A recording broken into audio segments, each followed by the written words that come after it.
it.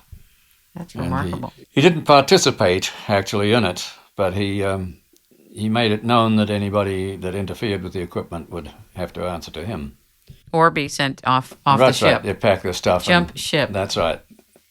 Because there were people who were upset by the existence of this equipment on board who would have thrown it overboard if they had had the chance. That's part of the public attitude towards it, is that the individuals who are not able to tolerate it want to destroy it. And that's one thing you have to be careful of. It seems like when you say fog will not form if the ether is expanding, That's right.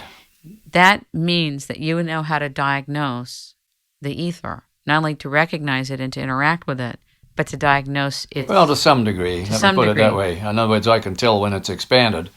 Could this be taught? I'm sure it could. But you'd need to have a background in Reichswork, for example, to really understand what you were doing. Otherwise, it would just be a question of how much humidity there was and the standard parameters of atmosphere that are used, and they really don't have anything to do, nothing very greatly to do with the etheric stasis of the atmosphere. Is it something you think you're born with as well? No, Is it I think like a sensitive instrument that maybe you're more receptive to this? No, I don't think so. I think anybody can be taught these things. Most of the time they are aware of these things, but it's not connecting to the conscious mind. Let me put it that way. There are individuals that we had on the ship at different times. I mean, you've got to remember I was on that ship for 14 years.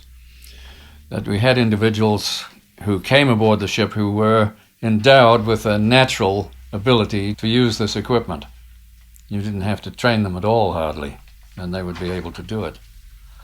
Once they got the general idea of how it all worked, then they could do it, and they used to do it when I wasn't on the ship, when I was on vacation. Watch out for your apprentices, yes, right? That's right. You spoke a lot about something, there was a sentence in your book that says, free primary power via the ether. Yeah. What is free primary power via the ether? Well, power without having to burn anything. That's basically it. I mean, we can't get anywhere in this civilization unless we burn something. It all goes back to burning. And what allows us to propel ourselves around without burning anything? That's a great question. See? And they don't look at this. It's not looked at, not studied. Well, there's got to be some people who are asking these questions, probably behind the scenes asking questions, having discussions about it. You're talking about financed work in it. Right. When you say that's not being done, you mean financed work in it. Right. And nobody's looking to see if they can get into this continuum and pull out power from it. And it has, it has been done. Tesla did it. That's why nobody has been able to replicate Tesla's work, because they don't understand that he got into the ether, that he wrote about it. He called it the luminiferous ether. It's been said and documented that Tesla had many, many, many patents. Yeah. And that some of his patents were so formidable that they are in possession of our government, and only our government has them under lock and seal. They were so formidable. It's right there in that book of Colonel Corso's dealing with the UFOs that, they went to his lab and stole it all when he died. That's known that a lot of his stuff is missing. But they're not really up to doing what he did. They're not up to it yet. It's a little bit beyond them. Some say that the weather engineering, that he actually has patents or had patents for the capability to initiate and sustain weather engineering practices, but that most of the public is not aware of that. That's right. The public wouldn't be able to understand it at all. They wouldn't be able to understand any of Tesla's work.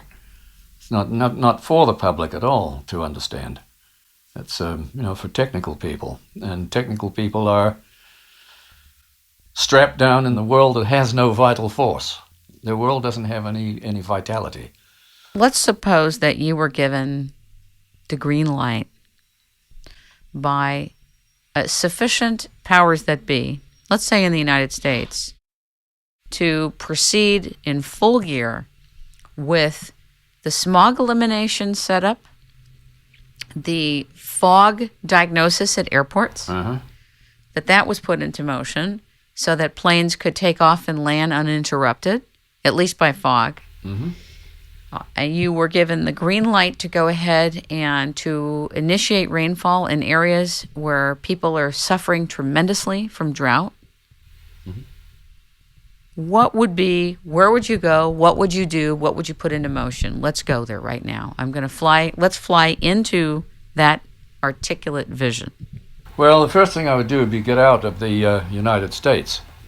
Okay. That's what I would do, because you just can't function here. Well, let's just say you were just given you were given the green light now. But I'd go down to Mexico, to La Paz, down in Baja California Sur, and I'd set up a 1-year program to change their climate down there, because no orthodox system or approach can deal with that, and I can. Well, talk about you. What would you change? What are they suffering Well, with? they don't have any water there. This is the problem. Bill Cox will tell you that they have plenty of water underneath.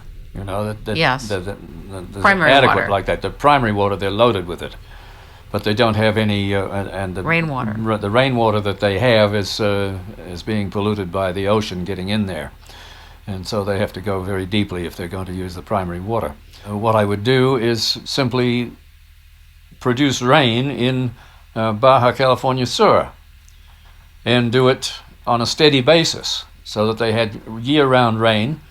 And I would have the government plant trees all over Baja California, so that they would have antennas to keep the rain coming. What do you mean by that? Well, every tree is an antenna for rain. You must know that, surely. I didn't know that. Well, here I am. I have a company, the Rainmaking Company, and a show. It's Rainmaking time, and I'm a treeless wonder. And my last name is Greenhouse. How could I be so devoid of this primary knowledge? Yeah, right.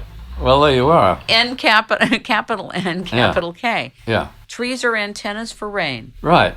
So because of oxygen? Well, because of the total metabolism of the tree contributes to rain coming in. And one of the problems you have all over the world is that they're smashing down trees and putting asphalt down, and the next thing you know, they have a drought. That happened in Malaysia. Okay, so Baja California, you would go in, Yeah. you would plant trees like crazy, Right. and you would set up sustainable rainfall. Right. See, Ongoing, consistent rainfall. they have a situation there that's quite unique, inasmuch as they have vessels, ships, that run across to Mazatlan from La Paz. And those ships could be equipped with devices of mine, so that every trip they made every day, they would be engineering rain automatically. They wouldn't have to do anything, just mount this tube on there. They could do that. That would be easy to do. So this would alter the rainfall totals of Sur Baja completely. And next thing you know, you'd have all kinds of foliage growing up there, because it's in the same latitude as Oahu in Hawaii. And it could be, completely revolutionized. The entire state of Sur Baja could be put on a new basis this way. And that would be within my capabilities to do that. How long would that take in terms of Well, you'd need a project commitment? You need a contract for at least a year Okay. to do that. 1 year. See, Would you need to be there? You need to physically be there. be there. I would be there, but I could leave associates down there to handle it when I wasn't there. Where would you go next? Well, We're in the visioning part right now. Yeah. Ladies and gentlemen, you're tuning into It's Rainmaking Time. This is Kim Greenhouse. I'm honored to be in the cockpit of some type of a imaginary opportunity here with Trevor James Constable, who is a weather engineer who has proven that he has not only the ability to make rain, to engineer rain, but that this knowledge is accessible and real, and the tools that are used to deliver the rain are accessible and inexpensive.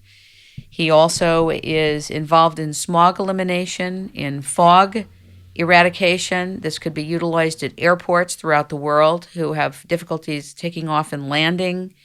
And I'm just delighted to be here with you today. Mm-hmm. I had heard about you 8 years ago when I represented a scientist in my company that was bringing a solution to kidney dialysis patients, mm-hmm. who introduced me to the Singapore gentleman who's been George Wu. Your backer for many On years. the war. And that's how I had heard about you. So what would be the next place Well, that you would go to? I think you should just take one thing at a time. even in terms of just